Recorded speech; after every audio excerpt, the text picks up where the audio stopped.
আমরা অনেকে মনে করি যে ইরান ফিলিস্তিনকে মুক্ত করবে। আল কুদসের মুক্তি ইরানের মূল উদ্দেশ্য না। ইরানের মূল উদ্দেশ্য হলো মধ্যপ্রাচ্যে শিয়াদের যে ক্ষমতা এটা বৃদ্ধি করা, শিয়া অ্যাক্সিস বলে যেটাকে, এবং এটা সে করবে অ্যাট ইয়োর কস্ট।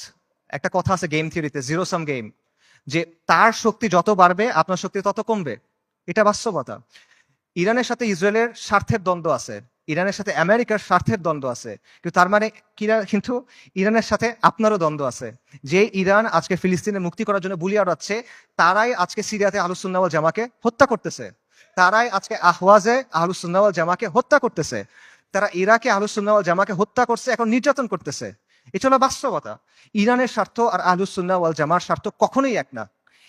ইরান সক্রিয়ভাবে এই মুহূর্তে আহলুস সুন্নাহ ওয়াল জামার সাথে যুদ্ধে লিপ্ত, এই মুহূর্তে। আগে কখনো ছিল, পরে কখনো এগুলো বলছে না, অ্যাট দিস মোমেন্ট তারা আমাদের সাথে যুদ্ধে লিপ্ত, অ্যাট দিস মোমেন্ট তারা আমাদের হত্যা করতেছে। আমেরিকা যখন আফগানিস্তানে আক্রমণ করছে, আমেরিকা যখন ইরাকে আক্রমণ করছে, ইরান তাদেরকে সহায়তা করছে। এটা তাদের মুখের কথা, এটা আমি বানায় বলতেছেন, আপনারা গিয়ে চেক করেন।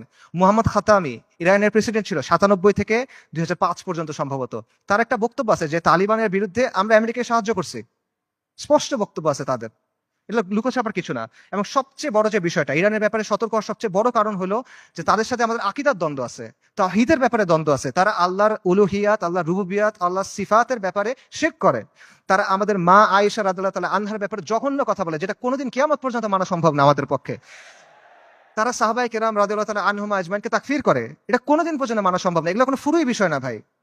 এই জিনিস মেনে আপনি কোনো কিছু করতে পারবেন না। আল্লাহ আল কুদসকে এই শিরকের সাথে এই করে আপনি মুক্ত করতে পারবেন না। ইরানকে আপনার দেখতে হবে ক্রুসেডের সময়ে উবাইদি সাম্রাজ্যের মতো করে। ক্রুসেডের সময়ে একটা সাম্রাজ্য ছিল, উবাইদি সাম্রাজ্য। এটাকে আপনারা অনেকে ফাতেমি খিলাফত নামে চিনেন। এরা আকিদাতে ছিল ইসমাইলি শিয়া, মানে ইমামি শিয়াদের চেয়েও খারাপ, বাতেনি এরা, ইসমাইলি শিয়া।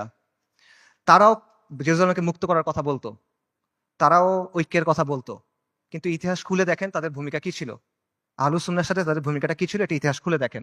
এবং এটা শুধু তখন না, এখনো এবং এর আগেও ছিল এরকমই। কাজেই ইরানকে আপনার উবাইদিদের একটা আধুনিক সংস্করণ হিসেবে দেখতে হবে।